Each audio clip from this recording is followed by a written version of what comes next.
Hello, Ukulele on the Ground. This is Aldrin Guerrero, and we're live here at Island Bazaar in California.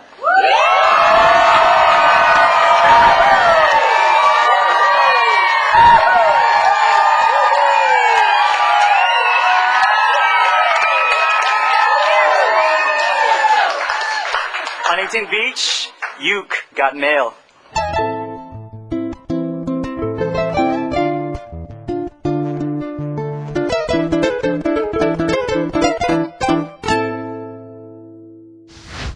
Okay, so all you gotta do is you gotta state your name, where you're from, and your question. Hello, my name is Adrian. I'm Polynesian Pop on UkuleleUnderground.com. I had a question for Aldrin. I know that he makes this really good banana ketchup spaghetti. And I was thinking, I'm having a party, and I didn't know if he did any catering. Rumors are true, yeah, I do make banana ketchup spaghetti, but the one person you should really check out is my mother. She makes banana ketchup spaghetti like no other. I'm gonna need for 50 people. 50 people. She usually makes for like 50,000 people when she makes for us. Like old Filipino ladies, they usually make for the whole neighborhood whenever they cook. That's my mom and my grandma and actually my whole family. So we always have food in our house. But maybe she can throw in some lumpia. Perhaps. It's gonna cost you extra though. Okay. But since you're part of Ukulele on the Ground, we'll try to work something out. Meet me after the show with some catering. Jean Johnston. And my question is for you. I just wondered what kind of words of wisdom you might have for all the little ones out there that might want to get involved in music or just find somebody to express yourselves. Being from the Philippines, it was really hard to be accepted. So when I picked up the ukulele, it was like something that I could do with the other kids at school, So music, it really brings everybody together, and that's what I truly believe. That sound, and this is so cool because it's so small. It's like not even intimidating at all. So it's easy to just pick up and just love this instrument. How can you not love that thing? Come on now, right? I guess it's so cool. And I think it's tough. You can always rely on music and your family and your friends. And if you have all these things, you truly are blessed in the world. I'm Color Ridge. I'm from Cerritos, California, and I'm from Ukulele Underground. 427. My question is, I heard you playing, and you have flamenco style, and you're Filipino. Do you play the banderia or octavina?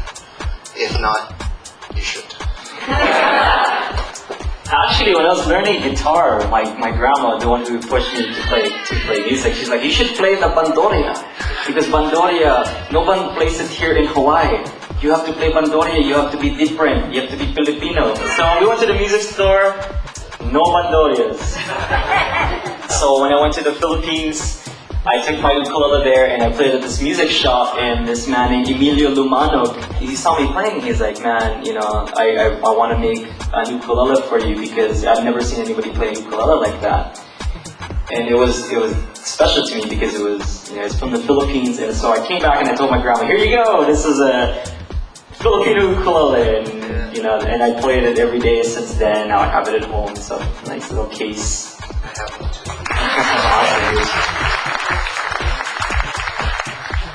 My name is Dolores Curry. Hi, Dolores. Right here. Last week I brought my three granddaughters, 14, 12, and 10. And I know they're going to be very upset that they weren't here tonight. So what should I tell them how they can some way connect with you? This performance and everything else that we've been doing on this whole tour is going to be on the internet. If you check out Ukulele Underground, we'll have links and all that kind of stuff to watch these performances. I think there's already links up there of our past performances, say from like San Francisco, from Oakland, and all these other places that we played at. So if they want to check out the shows, okay, log on to ukuleleunderground.com. And can they communicate with you? Yeah, directly, like email? I'm always on the forum, and I'm there for discussion. Okay.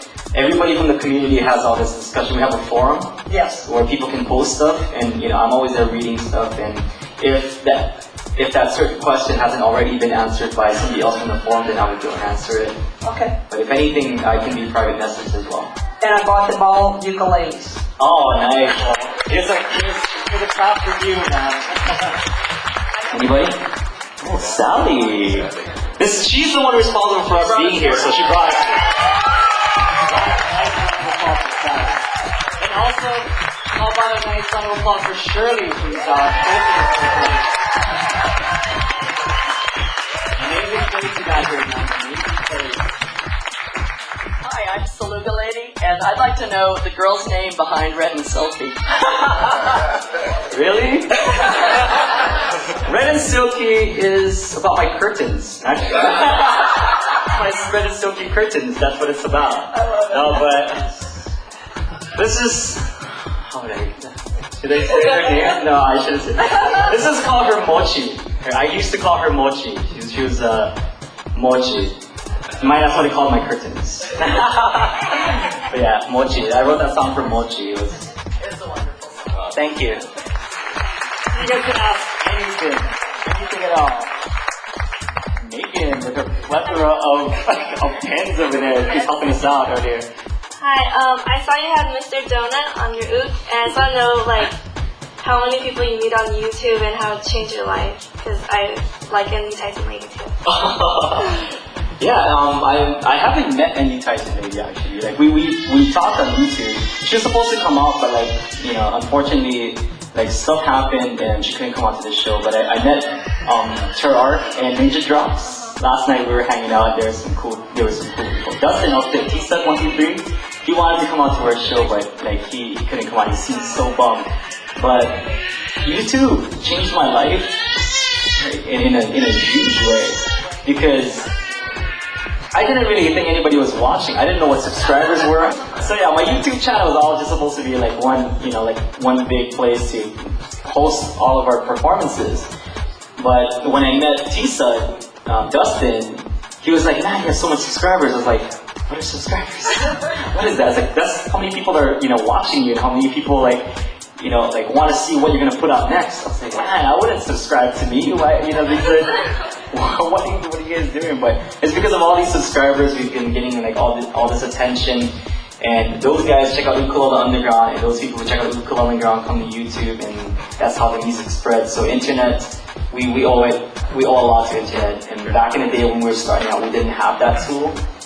So we're really grateful that we have some way to spread the music even farther. Now we reach worldwide, like Australia and Germany and people in the UK and such. Mary Johnson from Long Beach. Today I watched your video on Underground, and I thought the chords and the strumming were really clear, the explanations, and I want to thank you for that. But when you get to those fancy techniques that are really way beyond me because I'm a beginner. But I was wondering if there's any way you could kind of slow down when you talk about the techniques. I know for you it's habit. I mean, you're so used to it. But for somebody just starting to learn it, is there any way you could explain that a little slower, maybe for beginners? Since it's on the internet and there's a video, you can always rewind and play it again. And if it's still too fast, that's what the community is for. You can go to the forums and you can ask your question if you're having a hard time, if you want something explained further. You can always go to the forum and ask. Every time we post up a ukulele minute or a lesson or something, we always have a discussion about that certain video. So you can post on the forum. I didn't quite understand this part. What does he mean? And if I'm not there to answer the question, then somebody like these guys from the forum, these amazing people from the forum, will answer it for you, and they make our job a lot easier. Alright guys, so we were here at Huntington Beach asking all your questions. Uke got mail.